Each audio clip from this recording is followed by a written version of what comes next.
live. We're live. What is good? It is Zerilath, and we are rocking and rolling. We are on chapter 12 now. So, couple little announcements to get things started. The 8 p.m. Show I was going to have with Jin the Ninja tonight had to be pushed to tomorrow. We're doing it tomorrow at 4. So, in 11 and a half hours, in 23 and a half hours from now, you can hear me and Jin talking about Gurren Lagann. There's a new picture that I've thrown up on my crawl. It was up there, I think, yesterday, too. I just forgot to mention it. Which is a big Gurren Lagann mural piece that reflects the final battle of the movie. The movie and the TV show. The movie has one more form after that. But in the TV show and the movie, that form is present, as it is the finale form in the show. But it's one of the best art pieces. But anyway, it's fucking awesome. And it's not like, it's just like, there's anime that has probably more like details in it that are to talk about like in a super like analytical sense out there, like you could go all day just on symbolism in Full Metal Alchemist, for instance, right? Maybe as I pick other anime I want to talk about down the line, and also depending on, do I do this sometimes alone? Do I do this? Does Jin want to do this with me all the time? So on and so forth. Because Jin's very, very, very busy himself, and I get really irked if something takes way too long to accomplish. So at any rate, my point is that it's the very story of Gurren Lagann itself wrapped into some very simple stuff. In my research with the show and the movie, there's not a tremendous amount of names, but the very few names we do have are very telling, and they are associated to something Babylonian. So it still gives us that slightest esoteric echo of something that we're familiar with, because this is an Earth very long after a certain war had cataclysmed it with a race of humanoid beasts called beastmen that rule the surface in service of the conquerors. Right? It's a great show. Like, there's so many shows now about themes of empire. Like, honestly, while reading this book, it makes me so appreciative that I was convinced to watch Andor, because Andor really fucking is nailing it with imperialism. Right? They're like, the story is answering a question for you. What is imperialism? Right? Because for fucking ever, until effectively like Rogue One, this is why I liked Rogue One so much, we didn't really see what the Empire was like at peace. Right? You're talking about, Rogue One is not even at peace, but simply a compliant during the rebellion world. Right? And you see how they treat it. But Andor, up until the end of season 1, is the Empire at peace, at the end of its patience for an open and free society, as it gets more fascist about its idealization of order. Order is the god of Emperor Palpatine. As a Sith Lord, his primary discipline in psychic social control is order and that presence. Right? Like, They mention Palpatine more than Vader. Nobody ever fucking on a whim says, and I heard Lord Vader did this or that. We're not even, Vader's not a fucking conversation yet. And Palpatine's only been mentioned a handful of times. Everybody dealing with Palpatine is more speaking in terms of, well, the Empire as a whole. They're not even looking at Palpatine in particular. Because what's the point? It's a force of will that's so far away, and you're just dealing with people that are unreasonable, because order is the only reason they serve.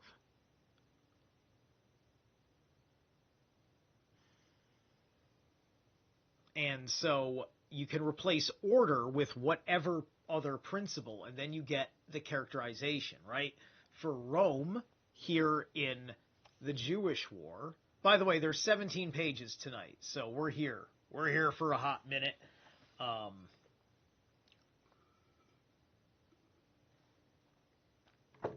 For Rome, they want a temple to Caesar as the center of every city. And, this is why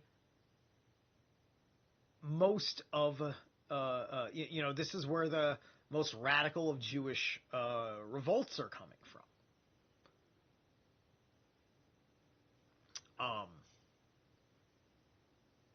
And unfortunately, these revolters are also the more revolting. They're not exactly the pleasantest or the most rationalist of people, even before Rome's presence, right? And we went through the chapter where the whole argument was being laid out about your kingdom's position in the grand scheme of your interests in conquest in general, with or without Rome, as well as how little effort it takes for us to bring people into compliance.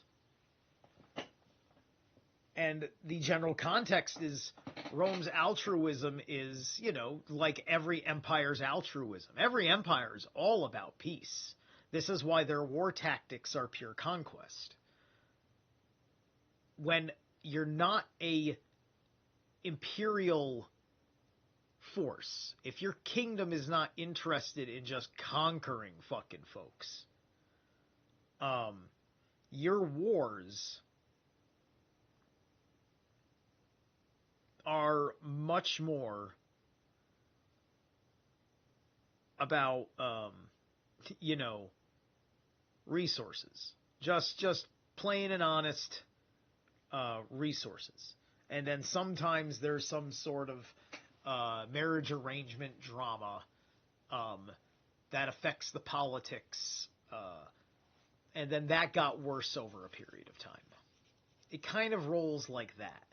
And, I'm trying to explain things that are like half off the record, because we're talking about literacy is optional. But anyway, let's get on with the show. Chapter 12, Josephus, the prisoner of Vespasian. At this point, Josephus realized that the town could not hold out long and that his own survival was doubtful if he stayed, so he discussed with the leading citizens how they could escape. The people saw what was afoot and poured round him, imploring him not to forget that they depend on him alone. He was one hope of survival for the town if he stayed. If it fell, he would be there one comfort. If it fell, he would be there one comfort? What's one comfort? Oh, if he fell, he would be their one comfort. Now I get it. You see how like just an inflection can throw off the meaning of a sentence? It would be unforgivable in him to run away from his enemies and abandon his friends, to leap overboard when the ship on which he had embarked in a calm was tossed by a storm. For he would sink their town, and no one would venture to oppose the enemy any more. Once their only source of confidence was gone, Josephus concealed his anxiety for his own safety and declared it was for their sake he was arranging the leave. By staying in the town, he could give them little help if they survived. If they fell into the enemy's hands, he would be but one more victim. On the other hand, by escaping from the siege, he could send them help from outside on the greatest scale. He would at once assemble an army from the whole of Galilee, and by a diversionary campaign draw off the Romans from their town. He did not see how, by staying with them, he could be of any use to them in present conditions. The most likely result would be to drive the Romans to increase the vigor of the siege, as their chief desire was to capture him. If, on the other hand, they learnt that he had fled, they would greatly reduce the pressure on the town. This appeal fell on deaf ears. It simply made the people more determined to hold on to him. Children, old men, women with infants in arms wept and fell down before him. They all grasped him by the feet and held him fast, imploring him with sobs to remain and share their lot, and not through envy of his escape, I think, but in the hope of their own, for they felt perfectly safe so long as he remained. So this is, these are the people that really liked Josephus.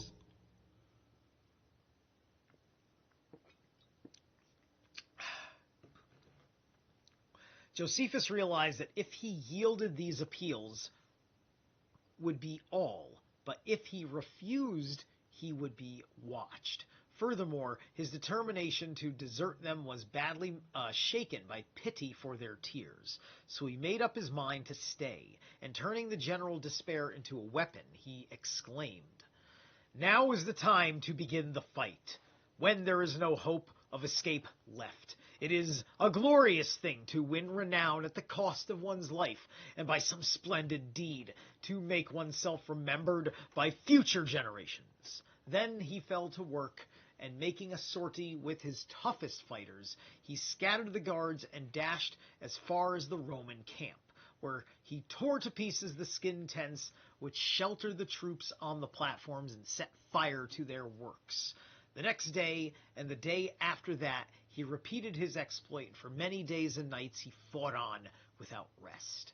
Okay, so he's not even captured yet, right? But here he is, he seems to be basically taking front lines, straight up, and just taking front lines, and probably just how he gets captured. It's probably him. He's politically turning himself over, right? He's fighting this impossible fight until he finally loses a fight in a manner in which he gets captured, is probably what he is trying to do, because he can't, if he turns himself in, it just doesn't work. It's just the people fall into despair, and then that defeats the purpose. Right? So, this is quite something. Vespasian saw that the Romans were damaged by these sorties. They felt sore at being worsted by Jews, and when the Jews were worsted, pursuit was hampered by the weight of their armor.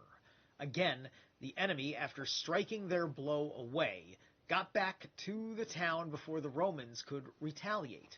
He therefore ordered the legionnaires to avoid Jewish attacks and not become involved with men who wanted to die.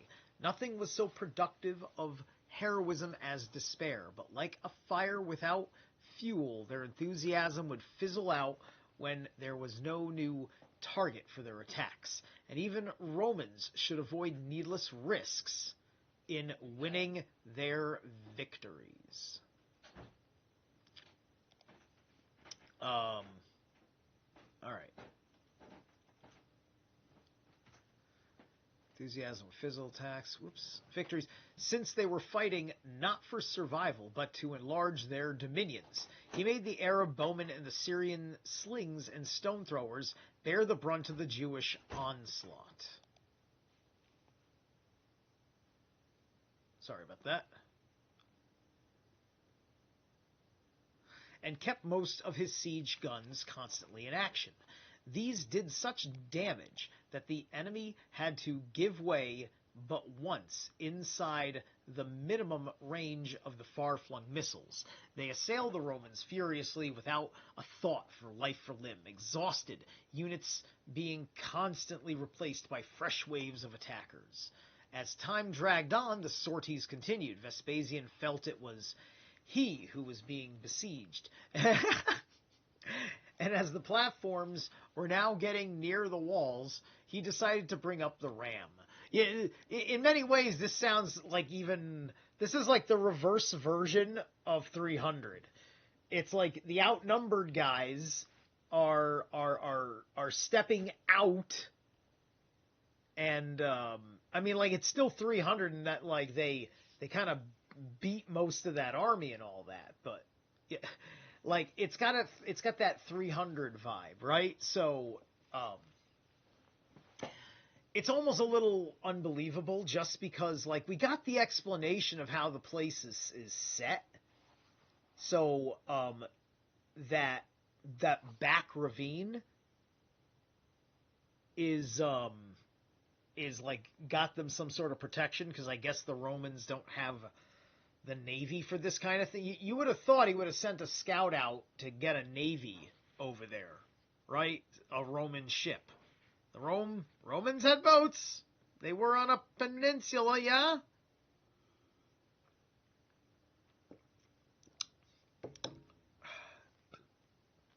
This is a bulk like the mast of a ship of a ram. Ship of a ram, fitted at the end with a great lump of iron in the shape of a ram's head. Whence the name. It is supported at the middle, like the beam of balance, by ropes passing over another bulk, which rest on the posts fixed in the ground on either side. The ram is drawn back by a great number of men, who then, with a gigantic united heave, swing it forward again, so that it strikes the wall with the projecting iron. The first blows may be ineffective, but no wall is so thick that it can stand up to a prolonged battering. This was the method the Roman commander resolved to adopt in his anxiety to take the town by storm, for the blockade was sapping the vigor of his army, and the Jews had the initiative. So, in order to bring within range the Jews on the wall who were trying to stop them, the Romans pushed forward their catapults and other engines and began to bombard them. If I didn't say hi to Tim, Timothy, and Howard, how you guys doing? The bowmen and slingers moved forward at the same time. As a result, no one dared mount the rampart, and this enabled other troops to bring up the ram under the protection of overlapping hurdles covered with skins to safeguard both men and machine. The fiery first blow rocked the wall, and piercing shrieks were raised by those within, as if the town had been captured already. Under the relentless battering of the same spot, Josephus saw that at any moment the wall would be laid flat. So he devised a scheme to counter for a time the force of the machine. Sacks were to be filled with chaff and lowered by ropes to the spot where they saw that the next blow was coming, so that the head would be deflected and the blows cushioned into ineffectiveness. This tactic held up the Romans completely, for so whatever spot they directed the ram, the defenders above put their sacks in the way and intercepted the strokes, so that the impact did no damage to the wall till the Romans retaliated by attacking reap hooks to the ends of long poles and cutting down the sacks. The effectiveness of the batterer was thus restored, and the wall so recently built began to give way, so now Josephus and his helpers had recourse to fire, setting light to all the dry wood they could lay their hands on. They rushed out in 3 columns and made a bonfire of the enemy's engines, hurdles, and platforms. The Romans made little effort to save them. They were paralyzed by the Jews' astonishing courage and beaten by the flames in their race to the rescue. For the wood was dry and mixed with bitumen, pitch, and even brimstone, so that the flames flew in every direction faster than thought, and what had cost the Romans many hours of toil was consumed in a single hour. In this struggle, one of the Jews distinguished himself in a way that calls for very special mention. His father's name was Samius, his own Eleazar, his birthplace Saba in Galilee. This man raised a huge stone and flung it from the wall at the batterer with such tremendous force that he broke off the head of the ram. Wow. Then he leapt down and, seizing the head under the noses of the enemy, carried it back to the wall without turning a hair. A target now for all his foes, and with no armor to protect his body from the rain of missiles, he was pierced by 5 shafts. But, paying not the slightest regard to these, he climbed the wall and stood there for all to admire his daring, then writhing with pain of his wounds, fell to the ground with the ram's head still in his grip. Most conspicuous for courage after him were 2 brothers, Nereus and Philip.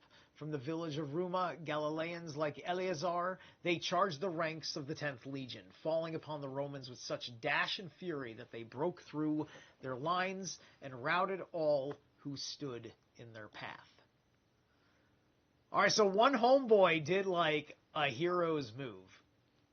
Inspired by their example, Josephus and the rest of the defenders again snatched up the firebrands and set light to the engines and shelters and constructions of the 5th Legion and the routed 10th.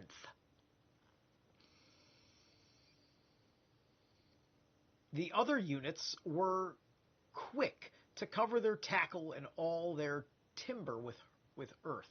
In the evening, they again set up the ram and brought it against the place where the earlier battering had weakened the wall. At this juncture, one of the defenders on the battlements hit Vespasian with an arrow in the sole of his foot.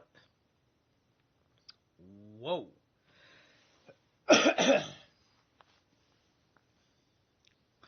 The wound was superficial, as the impact of the shaft was weakened by the long range, but the occurrence produced the utmost consternation in the Roman ranks. I mean, this is a very 300s vibe.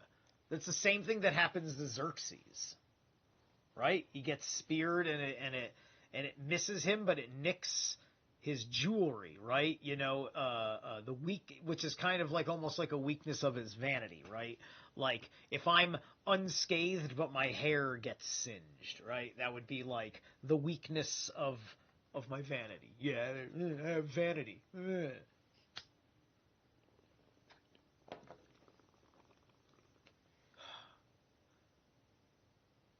For the sight of the blood badly shook those nearest to Vespasian, and the news ran through the whole army, with the result that most of the men forgot the siege and in dismay and terror came running towards their commander.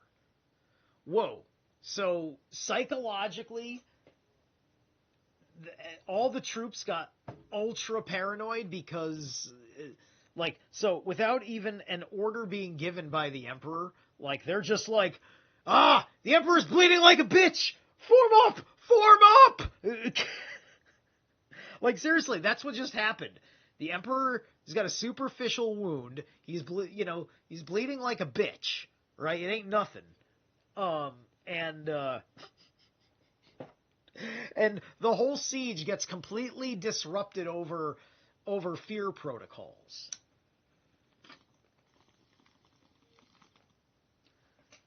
For the sight of the badly, it ran through siege and in dismay terror, running towards commander.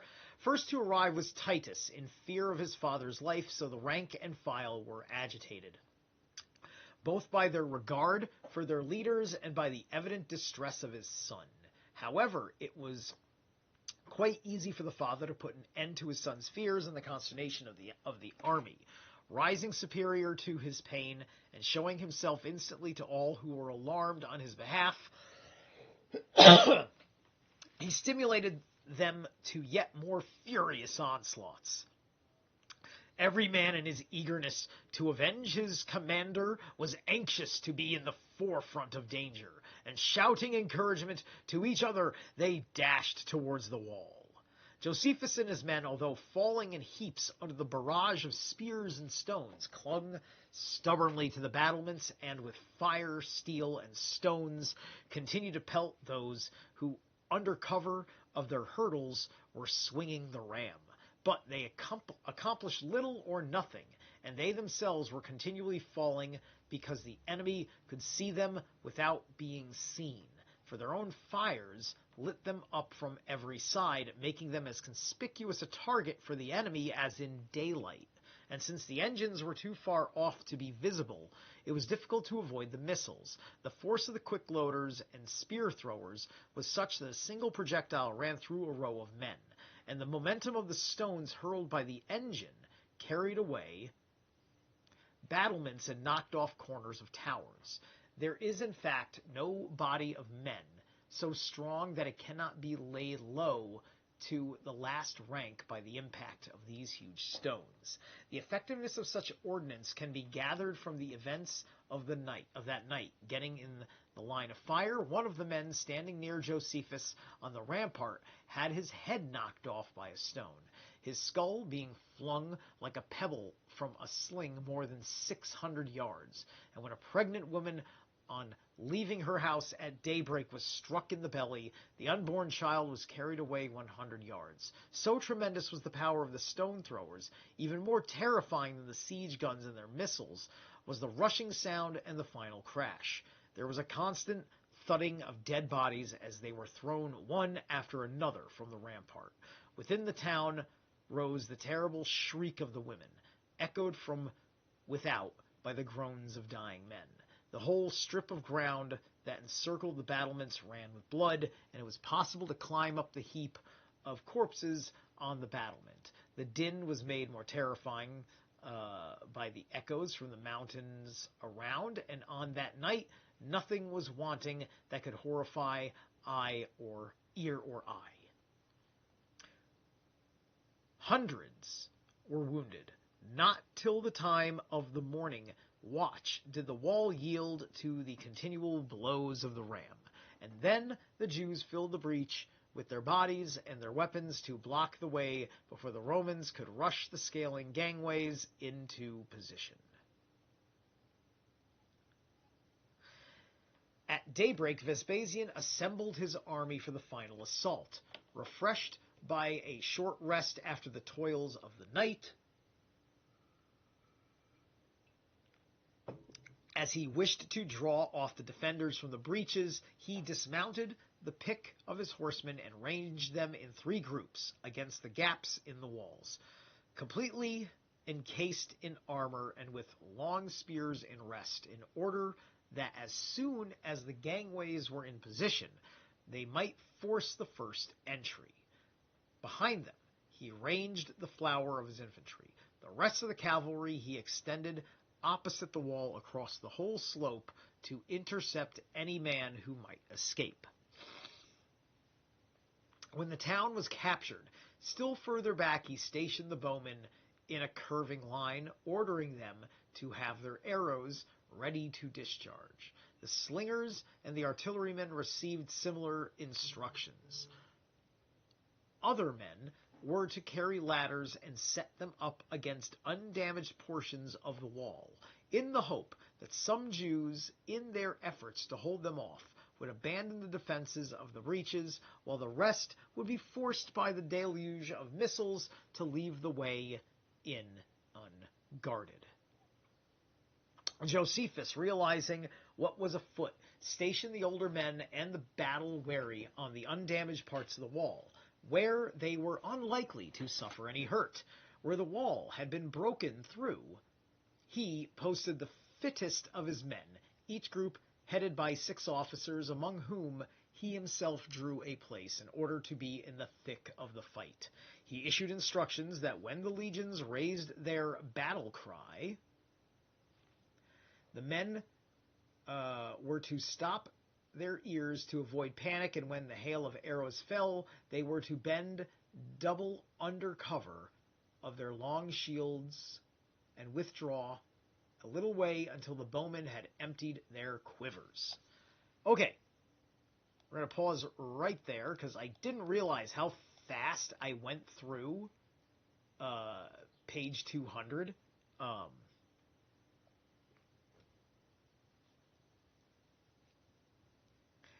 So we're going to take a break on this one.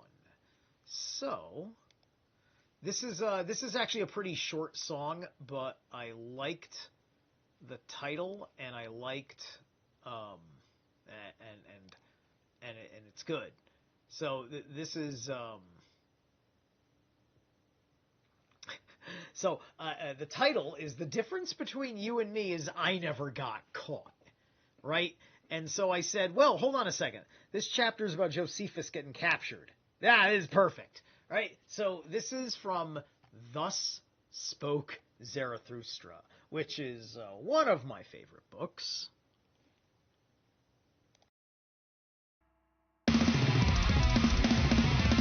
What the fuck?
Yeah, that one it hits brutal and then it just stops brutal.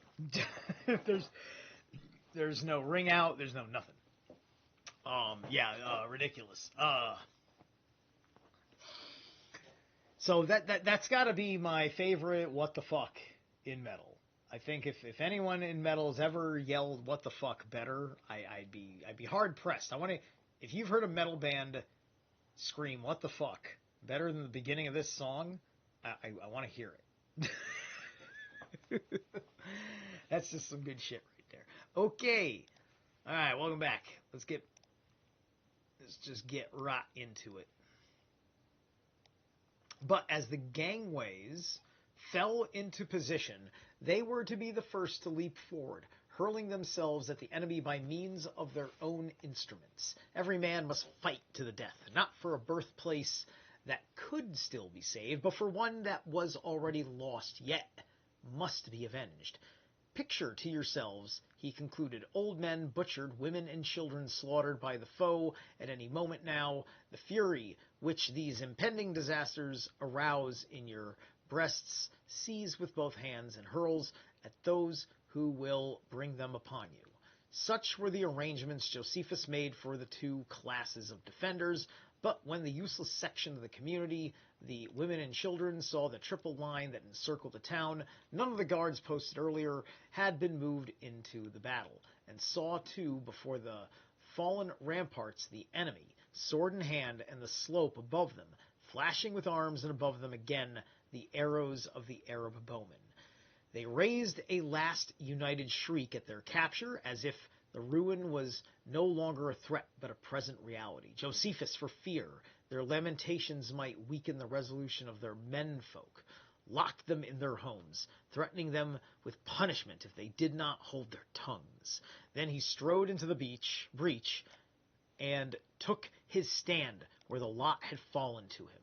Of those who were bringing up the ladders elsewhere, he took no notice, his thoughts intent on the coming rain of arrows. Oh, okay, at the bottom of the page, didn't I? There we go. At one and the same moment, the trumpets of all the legions blared, and a hair-raising battle cry burst from 10,000 throats. This was the signal for a volley of arrows from every side that darkened the sky. Ooh, oh, gotta love it. Just like 300. Just like 300. Not forgetting Josephus' instructions, the men under him stopped their ears against the shout and shielded their bodies from the volleys as the gangways were dropped into position. They charged over them before the men who were dropping them could set a foot on them. Then, pouncing upon the enemy as they struggled up, they gave a magnificent display of prowess and fighting spirit, striving in the midst of utter ruin to prove themselves the equal of those who, with so much less at stake, showed such remarkable courage. No one broke off his struggle with an opponent until one or the other was dead. But while the Jews were being steadily worn out by the non-stop battle and were unable to replace their frontline officers, on the Roman side, exhausted units were relieved by fresh troops, and as soon as one group was forced back, another came forward. They cheered each other on, and standing shoulder to shoulder under cover of their long shields, they formed an unbreakable mass, with which the whole formation, pushing at one man, forced the Jews up the slope, and a minute later would have been on the wall. And the situation was critical, and Josephus, taught by necessity, always quick to improvise, when despair applies the spur, ordered boiling oil to be poured on the soldiers under the shields. As his men had it already, numbers of them from every side poured quantities of it on the Romans. Followed by the vessels still hissing from the flames, scalded and burnt, the Romans broke up their formation and in agonizing pain rolled down from the walls, for the oil instantly ran under their armor and over their entire bodies from head to foot, consuming their flesh as relentlessly as a fire, being by nature quick to grow, hot and slow to cool, because of its fattiness. Imprisoned in their cuirasses and helmets, they could not escape from the scalding fluid.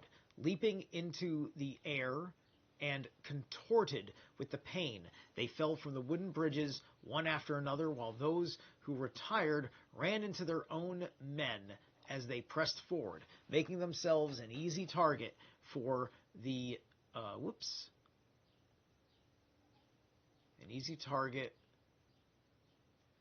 enemy shafts.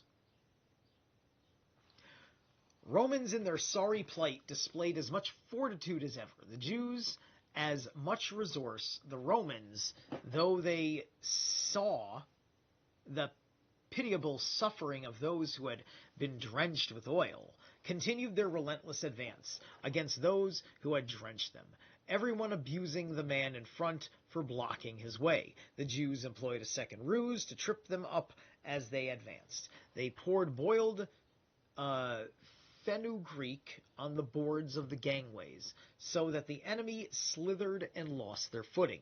Whether retiring or advancing, nobody could stand upright. Some fell on their backs while still on the gangways and were trodden to death. Many tumbled off onto the platform, and these were at the mercy of the Jews, for as the Romans could not stand their opponents were no longer involved in hand-to-hand fighting, and so could take careful aim. They had been badly mauled in the assaults. The commander towards evening called off his troops. Of the Romans, many were dead and more were wounded. Of the defenders of Jotapata, only 6 had been killed, but over 300 wounded were brought back from the battle. This fighting could take place on the 20th of Daisios.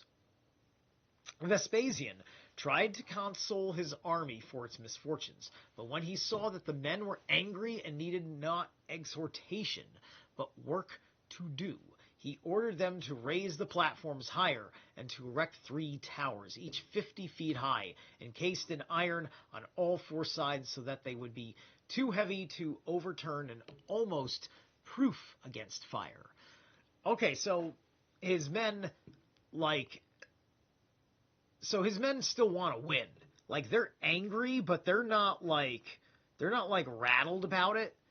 They're just like, dude, give us some work. Give us something that works, right? So now they're trying a higher siege tactic.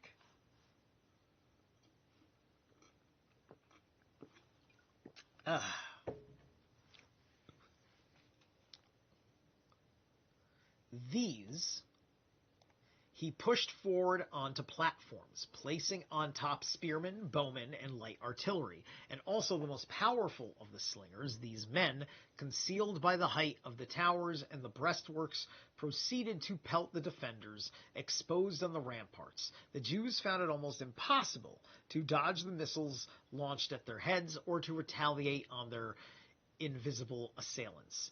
And seeing that the tops of the towers were beyond the reach of weapons thrown by hand, while the iron that encased them was proof against fire, they abandoned the wall and sailed out to make any attack that might be attempted. In this way, Jotapata held out, though every day many lost their lives, and the survivors could do no damage to the enemy in return, but only at great risk block their advance. While all this was happening, one of the towns in the neighborhood, called Jaffa, revolted in the excitement aroused by the astonishing way that Jotapata held out. Vespasian therefore dispatched Trajan, commander of the 10th Legion, at the head of 1,000 horse and 2,000 foot. See, what does he got to say about Trajan here?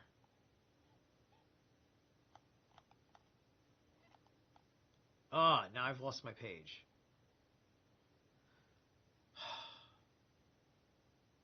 Where am I? 99. Don't go backwards. Must be 202 or 203, right? There we go.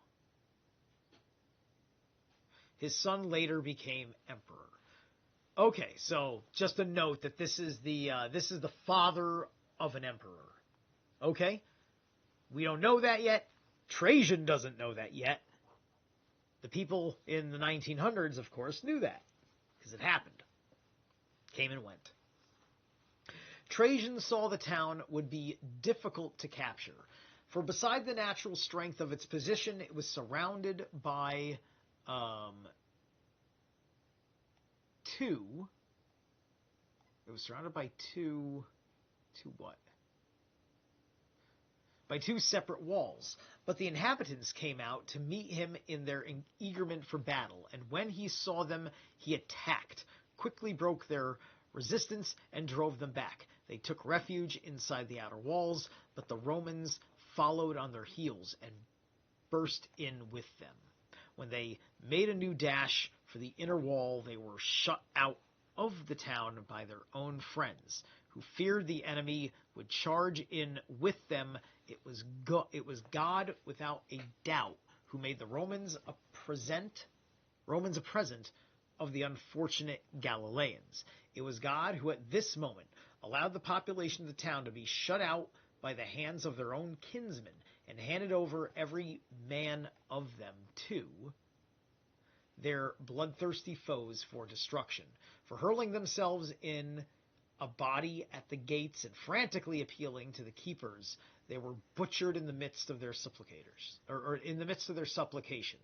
The outer wall was closed to them by the enemy, the inner by their friends, crushed between the two ramparts so that they could not move. Many were impaled on their comrades' swords. Many of their own immense numbers were slaughtered by the Romans, having no mind even to defend themselves, for as well as being terrified by the enemy, they were heartbroken at being abandoned by their friends. They died cursing not the Romans, but their own people, till in the end they were all destroyed, 12,000 of them. Yeah, man, that's some bullshit. You fucking do the job. You're fucking kicking ass, and you're betrayed in the end like that by cowards. Ugh. Assuming that there were no fighting men left in the town, and taking it for granted that even if there were a few inside, they would be too frightened to make any resistance, Trajan reserved the actual capture for the commander-in-chief and dispatched messengers to Vespasian inviting him to send his son Titus to put the finishing touches to the victory. Vespasian, suspecting that the struggle was not yet over, sent his son with a force of 500 horse and 1,000 foot.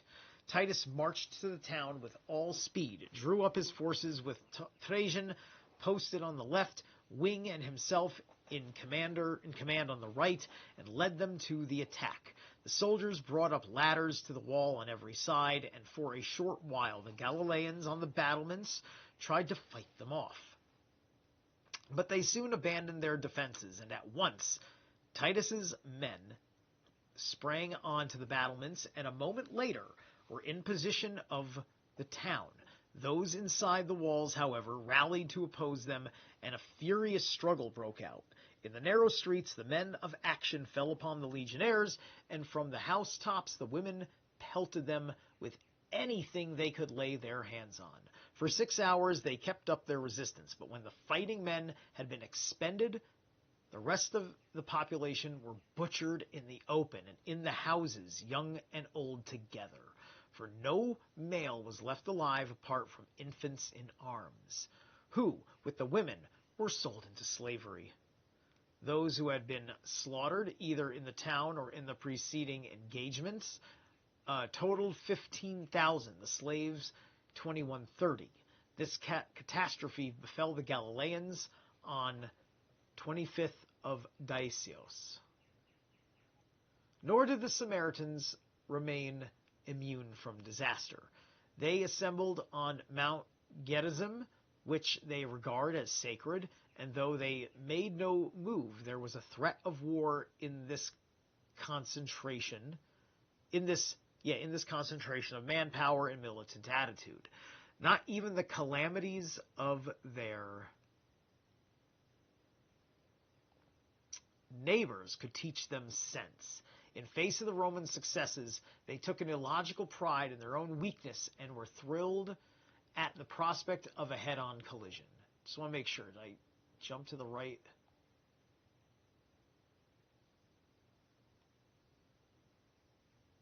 Calamities of their own neighbors. Yeah, okay, good. Vespasian thought it was wisest to forestall the rising and nip their attempts in the bud. For though every corner of Samaria was garrisoned, the size and organization of the assembled host was alarming. So Cerilius, commanding the 5th Legion, was sent at the head of 600 horse and 3,000 foot. So basically, the resistance of this one particular castle, this one particular city, was of such great impression because enough days had gone by, enough time had gone by, that a word got out, that Vespasian's taken a fucking beating. And he may come for us next, but also Josephus is he's fucking tenderized the meat. So let's get ready, because this motherfucker's coming for us, right? And so people are feeling like maybe we got a chance, right? By the way, this is actually very indicative of stuff that that is in the plot of Gurren Lagann that I'm going to be talking about tomorrow with Jin the Ninja.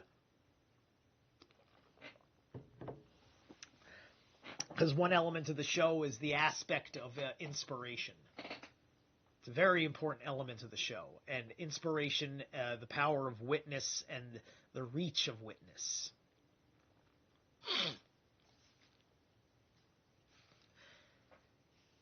In this officer's opinion, it was unsafe to ascend the mountain and join battle as so many of the enemy occupied still higher ground. So, encircling with his troops the whole base of the mountain, he kept the enemy under observation all day long. It happened that just when the Samaritans were growing short of water, they were burnt up by a terrible heat wave. It was summertime, and the mass of men were without essential supplies. As a result, some of them that very day died of thirst, and many, feeling that such a death was worse than slavery, deserted to the Romans from their condition. Cerilius inferred that those who still held together were broken by their suffering and proceeded to climb the mountain and post his men in a ring round the enemy. Then, as a first step, he invited them to come to terms, urging them to save their lives and guaranteeing their safety if they threw down their arms. When his proposals were rejected, he fell upon them and slew them all to the number of 11,600. It was on the 27th of Decios that the Samaritans suffered this terrible calamity. In Jotapata, the defenders still held out, bearing up under their sufferings longer than seemed possible. But on the 47th day, the Roman platforms overtopped the wall, and that very day, a deserter informed Vespasian how few men were left in the city and how weak they were, and assured him that he spent with total lack of sleep and constant fighting. They could no longer withstand an assault and would fall to a rout if one was attempted. In the last hour of the night, when they counted on some respite from their suffering, and when exhausted, men are most easily overcome by morning sleep, the sentries, he said, used to drop off. So that was the best time for an assault. Vespasian mistrusted the deserter, knowing how loyal the Jews were to each other and how contemptuous of punishment. For earlier on, when a man from Jotapata had been captured, he had borne up in the face of the most horrible tortures, and even when the enemy used flames to extort information, had refused to say a word about conditions in the town, finally going to death by crucifixion with a smile on his face. See, to me, that's going to Valhalla, right? If I'll give the Jew that, that's what, loyalists, what are you going to do, right? Other hand, oh man.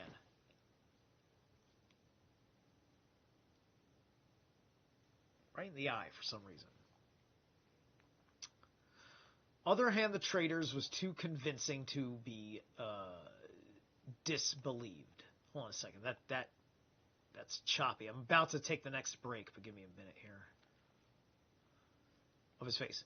Okay, so smiling face. On the other hand, the traitor's story was too convincing to be disbelieved, and thinking that possibly he was speaking the truth, and that even if he was laying a trap, the consequences to the Romans would not be serious, the general ordered him to be closely guarded, but got his army ready for the capture of the town. Okay. When we get back, we're going to read the next section. We're having 3 breaks today, not 2. So I prepared 4 songs today. So, this one is Obsidian Tongue, Eclipsing Worlds of Scorn, Orphaned Spiritual Warrior. I felt like that was probably going to be the appropriate title.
just missed it.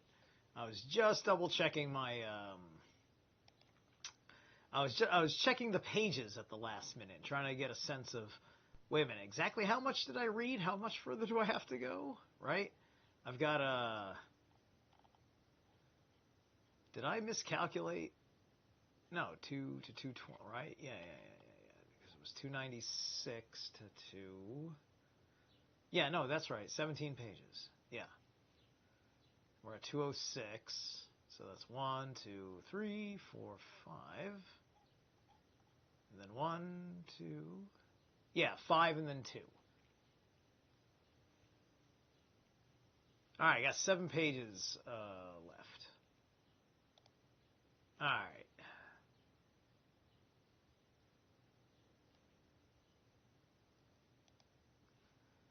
Excellent.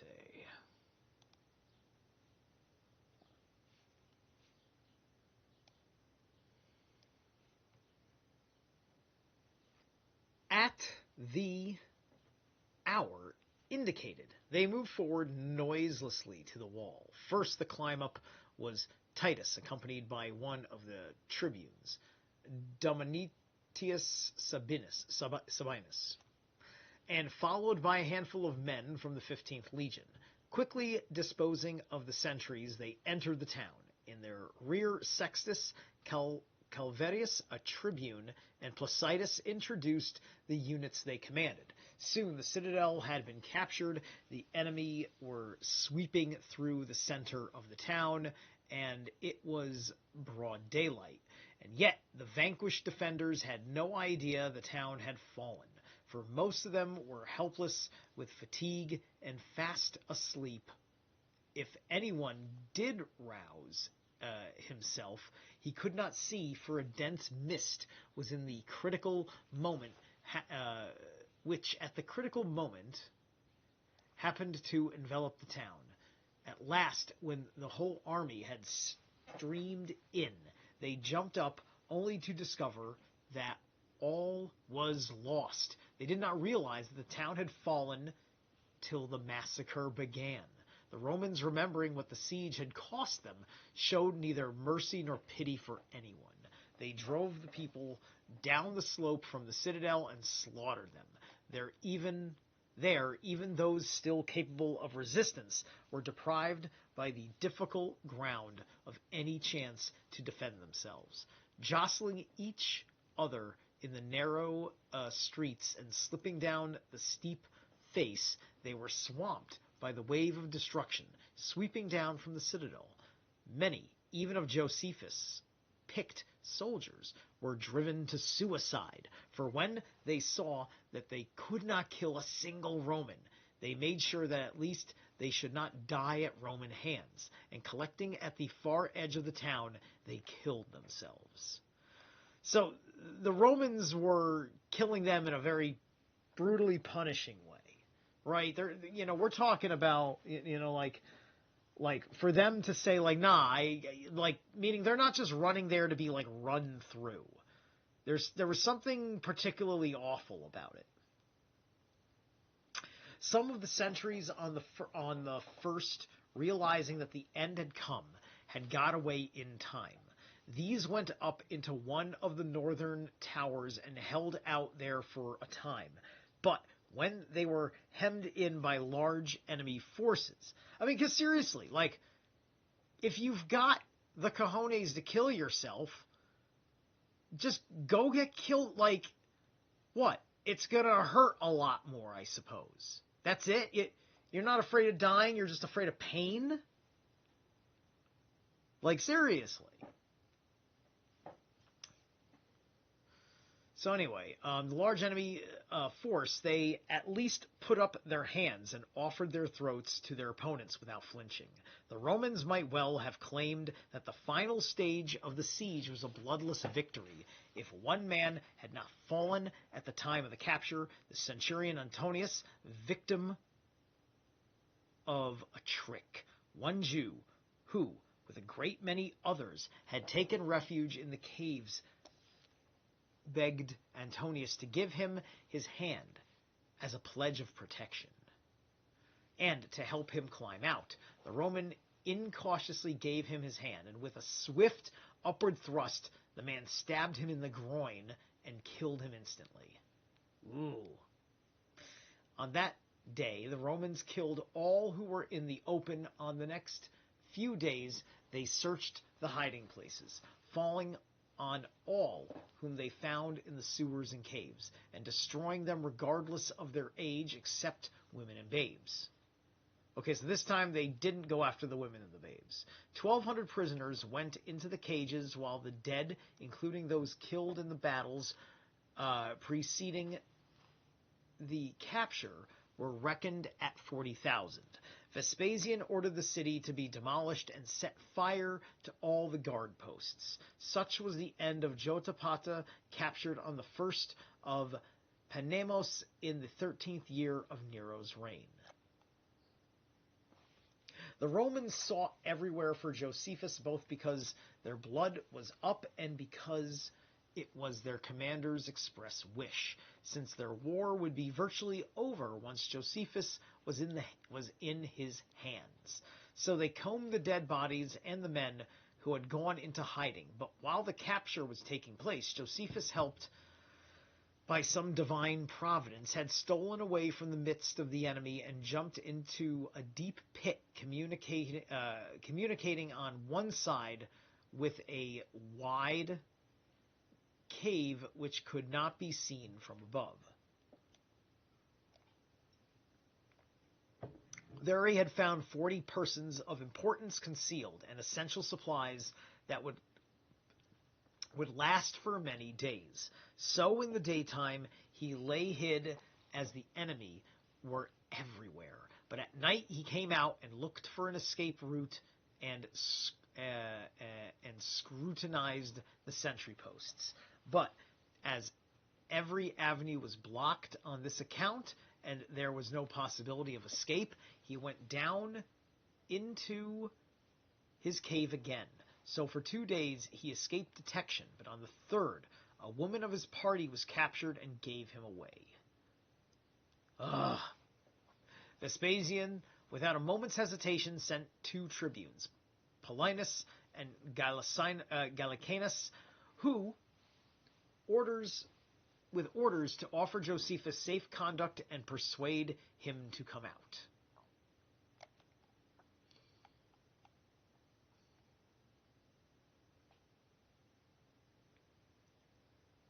Come on.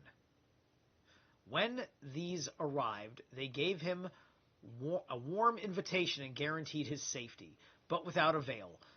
The probable fate of one who had struck so many blows blinded him to the habitual gentleness of those who invited him, and made him highly suspicious, and he continued to fear that they were summoning him to punishment until Vespasian sent a 3rd tribune, Nicanor, known to Josephus, in fact an old friend. He came forward and enlarged on the habitual kindness of the Romans towards the vanquished. Josephus' prowess made him admired rather than hated by the generals, and the commander-in-chief was anxious to bring him out, not for punishment. He could inflict that even without Josephus coming forth, but because he preferred to save so excellent a man. He added that if Vespasian had been laying a trap, he would have sent a friend hiding the foulest crime.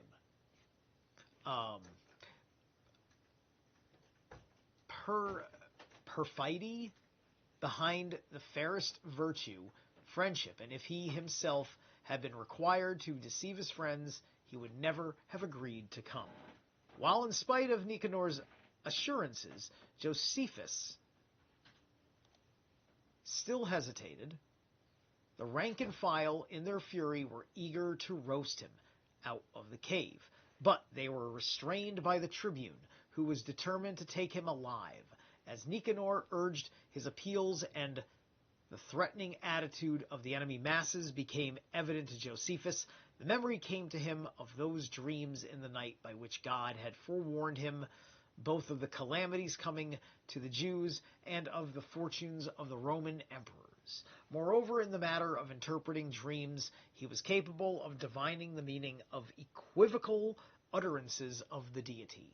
He was familiar with the prophecies of Holy Scripture, being a priest himself and the descendant of priests. At this very moment, he was inspired to understand them, and seizing on the terrifying images of his recent dreams, he sent up a secret prayer to God, inasmuch as it pleaseth thee to visit thy wrath on the Jewish people, whom thou didst create, and all prosperity hath passed to the Romans, and because thou didst choose my spirit to make known the things to come, I yield myself willingly to the Romans that I may live. But I solemnly declare that I go not as a traitor, but as thy servant. With these words, he was on the point of giving into Nicanor. But the Jews who had taken refuge along with him realized that he was accepting the invitation and crowded round him, shouting, "Surely a cry would go up to heaven from the laws of our fathers. Ordained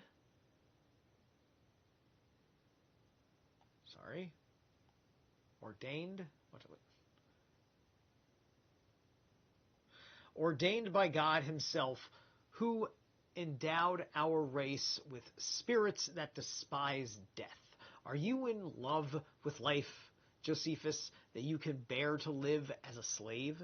How quickly you have forgotten yourself. How many you have persuaded to lay down their lives for liberty. False, utterly false, was the reputation you won for courage and shrewdness, if you really expect to be spared by those you have hit so hard, and even supposing their offer of pardon is genuine. You stoop to accept it. But if you have been dazzled by Roman success, we must take care of our country's good name. We will lend you a sword and a hand to wield it. If you die willingly, you will die as commander-in-chief of the Jews. If unwillingly as a traitor, as they said this, they pointed their swords at him and threatened to run him through if he gave in to the Romans.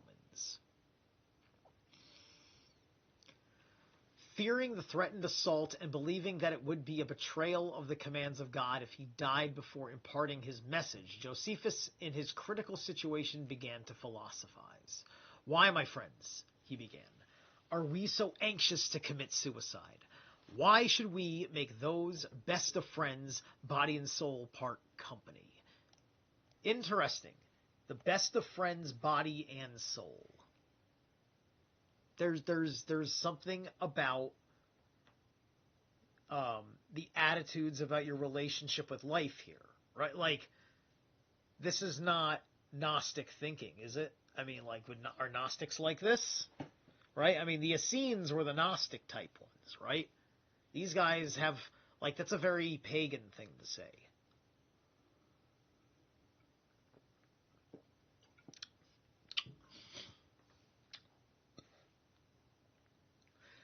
It is suggested that I have changed. Well, the Romans know all about that. I am told it is a glorious thing to die in war. Quite so. But by the laws of war, that is, by the bands of the victors, if I am shrinking from the Roman sword, I fully deserve to die by my own hand. But if they are disposed to spare an enemy, how much more justified should we be in sparing ourselves? It would be absurd to do to ourselves what we are fighting to prevent their doing to us. You say it is glorious to die for freedom. I say so too. But on the battlefield and at the hands of those who are trying to take freedom from us. But now they are not coming to do battle with us or to kill us. The man who doesn't want to die when he ought is no more cowardly than the man who does want to when he ought not. What keeps us from going up to the Romans? Isn't it fear of death? Well then, shall we, because we fear possible death the hands of our foes, inflict certain death on ourselves? No. It is fear of slavery. Someone will say, as if we were free men now. It is a brave act to kill oneself. Another will suggest, not at all.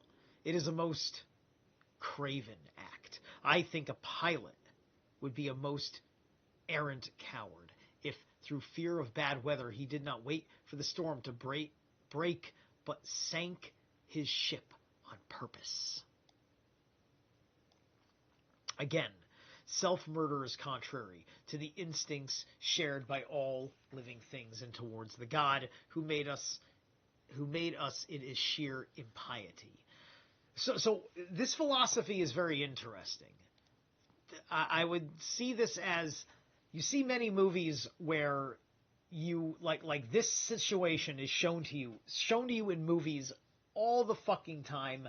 These all or nothings, these surrender or nots situations, and how we rationalize it going one way or the other, and then it's just a question of, does the movie accurately show you how that plays out? Is it a realistic scenario that's set up? Is it a realistic scenario that resolves it? And we've seen the setup to this moment, and this philosophy is gambling on a resolve. Something that he believes he understands in human nature through his relationship with God.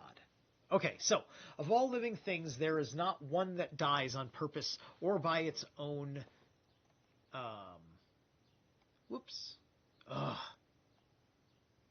or its own act. It is an irresistible natural law that all should wish to live.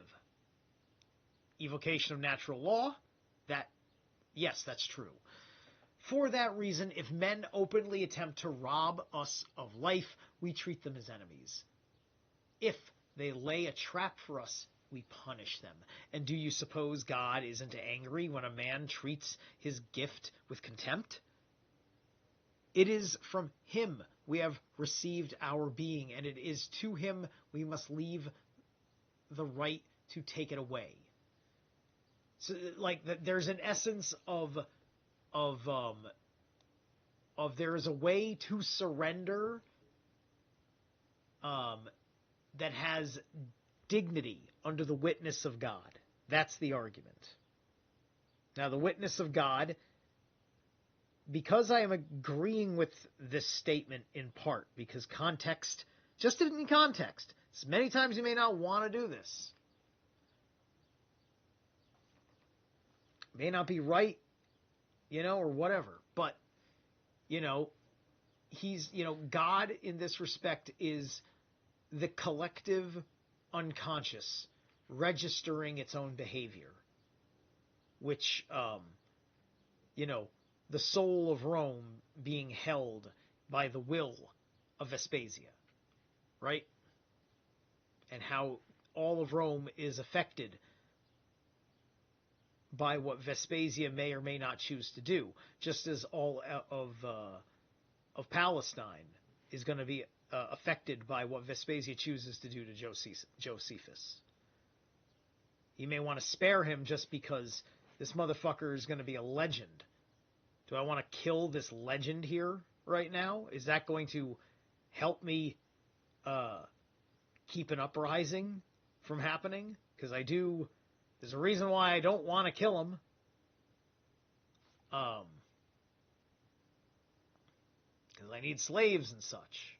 Or, something like that. So the bodies of all men are mortal and have been fashioned out of perishable matter.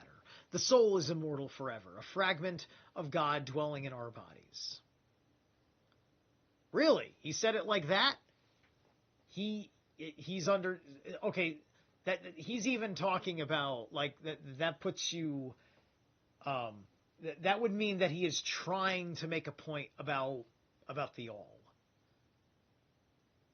Right? You usually don't hear that kind of talk out of the Abrahamics. The soul is immortal forever, a fragment of the God dwelling in our bodies. If a man destroys something entrusted to him by another man or misuses it, he is judged a faithless rogue. Is he not? Then if a man throws away what God has entrusted to his personal keeping, does he think the one he has wronged is unaware? To punish runaway slaves is considered right, even if the masters they are leaving are rogues. If we ourselves run away from the best of masters, God, shan't we be judged impious? Don't you know that those who depart this life according to the law of nature and repay the loan they received from God at such time as the lender chooses to claim it back, win everlasting glory?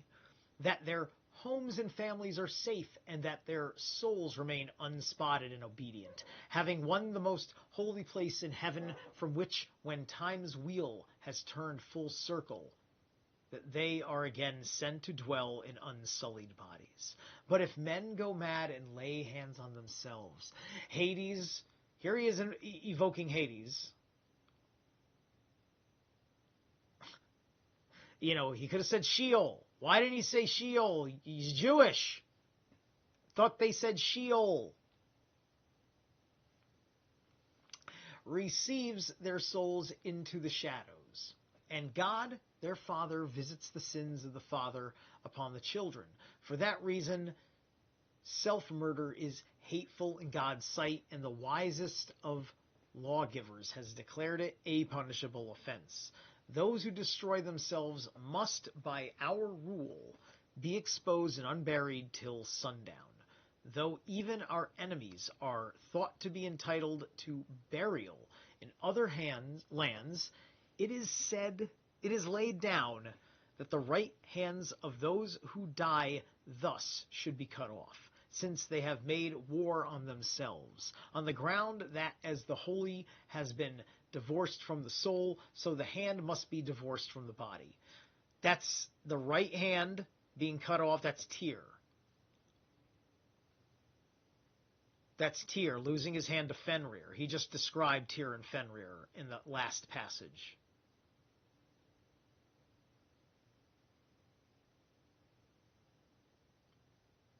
And perhaps with all those Germans running around Rome, he learned a thing or two about Tyr. Let's see here. Because there's only 2 pages left, I am going to save this for the next break. We're going to take the break now instead of at the end of the next page, and then I'll have 3 pages solid effectively to read, or 2.5 pages to get us through to the end of the show. So, for our last song, this one's got a lady singer. This is Black Spike's Imperator.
Alright.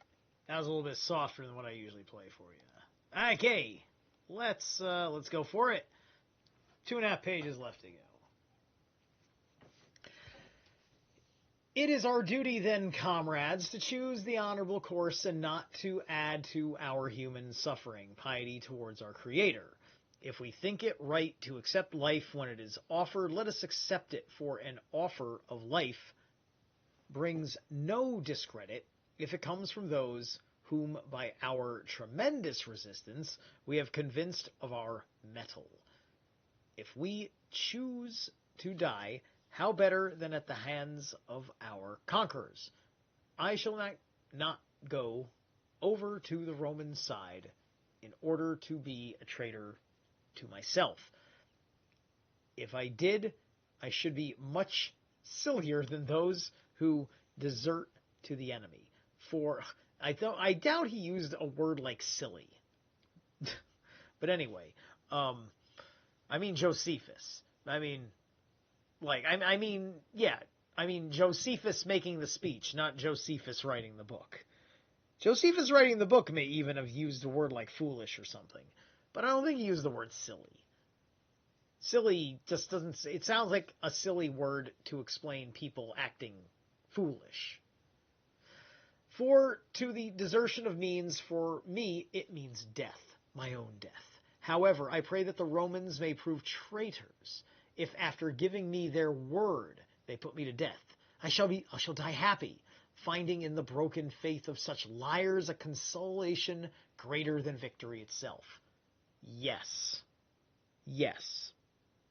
He is correct about that.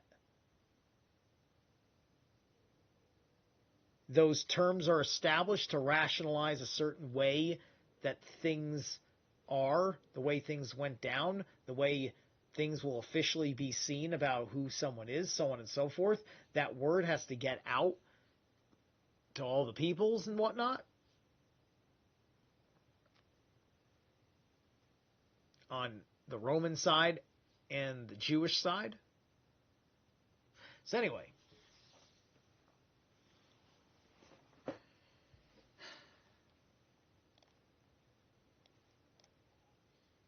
Oops.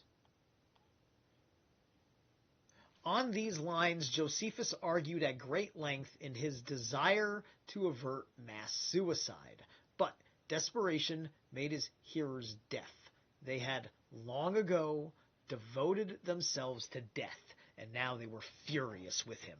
Running at him from all directions, sword in hand, they reviled him for cowardice, everyone appearing to be about to strike him, but he called one by name, glared like a general at another, shook hands with a third, pleaded with a fourth, till he was ashamed and distracted by conflicting emotions in his critical situation. He kept all their swords away from his throat, turning like an animal at bay to face each assailant in turn. Even when he was at his last gasp, they still respected their commander. Their arms were enfeebled, their blades glanced off him, and many, while thrusting at him with their swords spontaneously, lowered their points. In this predicament, his resourcefulness did not fail him. Putting his trust in divine protection, he staked his life on one last throw. "You have chosen to die," he exclaimed. "Well then, let's draw lots and kill each other in turn. Whoever draws the first lot shall be dispatched by number 2, and so on down the whole line as luck decides. In this way, no one will die by his own hand." This is the craziest situation. It would be unfair when the rest were gone if one man changed his mind and saved his life. The audience swallowed the bait, and getting his way, Josephus drew lots with the rest. Without hesitation, each man, in turn, offered his throat for the next man to cut, in the belief that a moment later his commander would die too. Life was sweet, but not so sweet as death.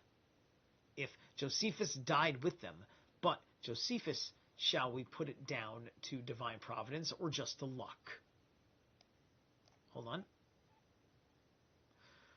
Or to shameless trickery on Josephus's part, see the Slavonic version quoted in the appendix. Slavonic version. Ooh, I might have to. I may want to check out that, because that may tell us a whole lot of things about why Russia does what it does. Anyway, was left with one other man. He did not relish the thought either of being condemned by the lot, or, if he was left till last, of staining his hand with the blood of a fellow Jew. So he used persuasion, they made a pact, and both remained alive. Having thus come safely through 2 wars, one with the Romans and one with his own people, Josephus was brought by Nicanor before Vespasian. The Romans all rushed to see him, and as the noisy mob milled round their commander, they raised conflicting cries, some exulting over the prisoner, some threatening him, some elbowing their way forward to get a nearer view. Those at the back clamored for the execution of their enemy. Those at the front remembered his exploits and were astounded at the change in his fortunes. Right?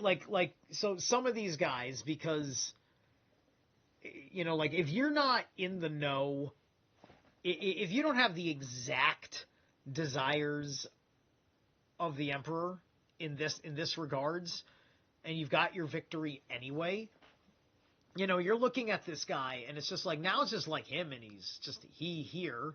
It's like, we're impressed. He was a worthy foe. He is a valuable human being. The enemy had a good man, a good fight. This is like Roman values, right? They admire this, because who the hell puts up this kind of fight with us? Man, I actually lost some friends in this fucking war, you asshole, but damn. I mean, it's war, right? Like, these guys are like, yeah, it's war. We get it. Right? As for the officers, the anger they had felt before was entirely forgotten now that they saw him. More than anyone else, Titus was impressed by the courage-bearing of Josephus in his misfortunes and by pity for his youth. Pity for his youth. So he's a young man, and now he's caught. Is that why? Nice and slow. Josephus was 30. Titus, wow. Josephus did all that, and I am 15 years older than him. I don't know if I could have done that at 45. Shit. When he remembered how he had fought in time past and saw him now a prisoner in enemy hands, he had occasion to reflect on the power of fortune and sudden tilting of the scales in war, the absence of any certainty in human affairs, so at this time he led very many Romans to feel for Josephus the pity he felt himself, and he was chiefly responsible for his father's decision to spare the prisoner's life. However, Vespasian gave instruction that he should be kept in the closest custody, as he intended to send him as soon as possible to Nero. Hearing this, Josephus asked to say a word to him in private. Vespasian ordered everyone except his son Titus and 2 friends to withdraw, and Josephus began thus.